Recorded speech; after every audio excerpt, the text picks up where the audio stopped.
Hai Eropa, kami baik sama kau, kami cinta kau, tapi kau tak cinta aku. We love Europe, but sometimes Europe does not love us. And you boycott our palm oil. You boycott our palm oil and we say to you, thank you, sir. You don't have to buy our palm oil. We will use our palm oil ourselves, saudara-saudara.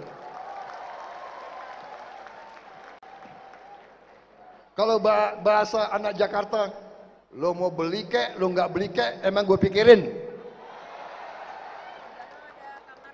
Negara gue besar, rakyat gue besar, nggak perlu kita jual ke NT sana. Kita pakai sendiri. Terima kasih, lo nggak mau beli. Jangan main-main dengan Indonesia sekarang ya. Indonesia ini punya kekayaan, punya kekuatan. Kita tidak mau dijajah kembali. Kita tidak mau menjadi kacungnya bangsa lain. Saya tidak rela kalau kalian itu disuruh-suruh oleh bangsa lain. Saya tidak rela anak-anak saya jadi kacungnya bangsa lain. Saya tidak rela. Panel Organisasi Perdagangan Dunia WTO baru saja memutuskan bahwa kebijakan Uni Eropa atas minyak sawit dan biofuel Indonesia adalah praktik diskriminasi. Kemenangan ini menjadi momentum penting bagi Indonesia, yang sejak lama berjuang melawan ketidakadilan atas nama keberlanjutan lingkungan. Keputusan ini menunjukkan bahwa Indonesia tidak tinggal diam terhadap perlakuan yang tidak adil. Ini adalah hasil dari diplomasi intensif dan kerja sama berbagai pihak di dalam negeri. Kasus minyak sawit bukan sekadar persoalan lingkungan, melainkan medan pertempuran dagang yang sengit antara Indonesia dan Uni Eropa. Uni Eropa memberikan perlakuan lebih pada biofuel berbahan rapeseed dan bunga matahari dibandingkan minyak sawit. Bahkan, Prancis secara khusus membatasi konsumsi biofuel sawit hingga 7% saja. Saya kira ke depan kita juga harus tambah tanam kelapa sawit. Nggak usah takut. Apa itu katanya apa? Membahayakan apa itu deforestation, ya kan? Namanya kelapa sawit, ya pohon, ya kan? Betul nggak? Kelapa sawit itu pohon, ada daunnya kan? Ya, dia keluarkan, dia menyerap karbon dioksida. Dari mana kok kita dituduh? Ya kan? Yang boten-boten aja itu orang-orang itu.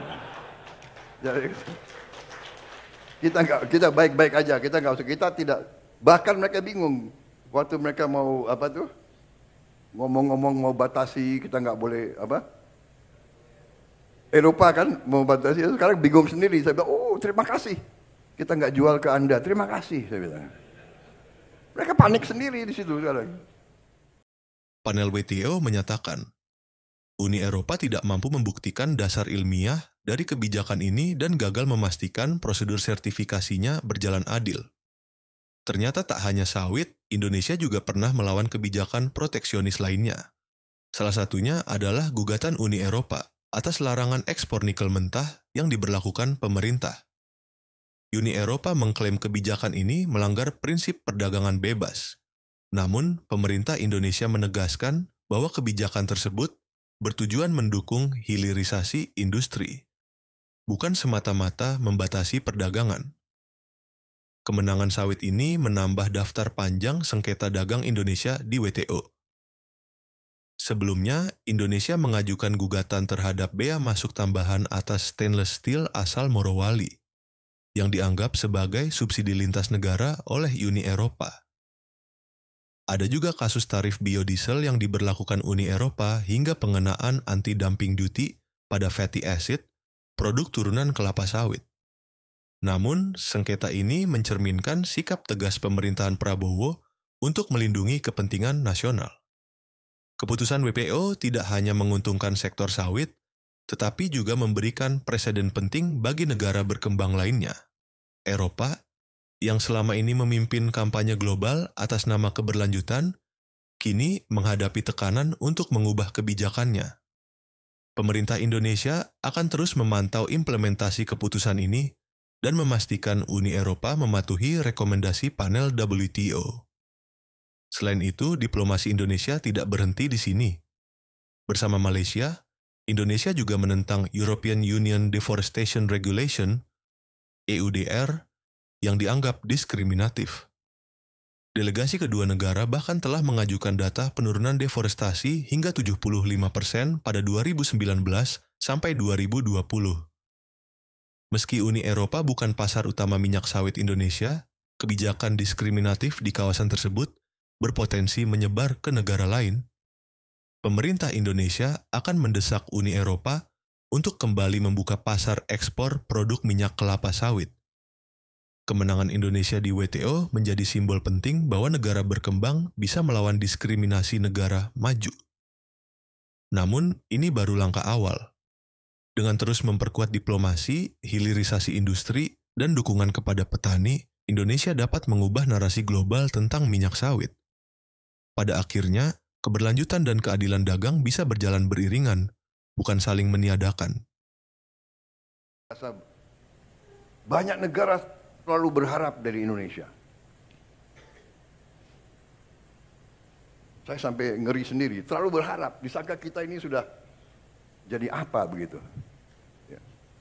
Minta kami mohon ini, terutama mereka sangat membutuhkan kelapa sawit kita. Ternyata kelapa sawit jadi bahan strategis rupanya. Banyak negara itu takut tidak dapat kelapa sawit. Bayangkan. Jadi jagalah ya para bupati, gubernur, para pejabat tentara, polisi, jagalah kebun-kebun kelapa sawit kita di mana-mana, itu aset negara. Dan saya kira ke depan kita juga harus tambah tanam kelapa sawit. Nggak usah takut. Apa itu katanya apa? Membahayakan apa itu deforestation, ya kan?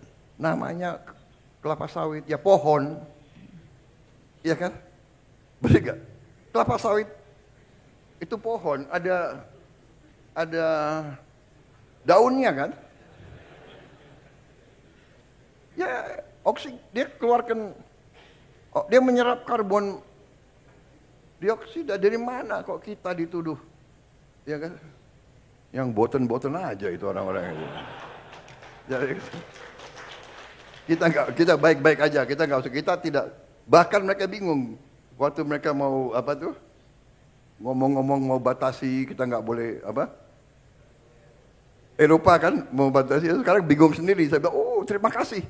Kita nggak jual ke Anda, terima kasih, saya bilang. Mereka panik sendiri di situ sekarang.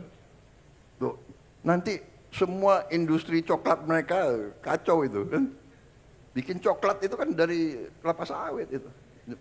Sebagian dari deterjen, apa itu, kosmetik. Bingung sendiri mereka, nggak apa-apa.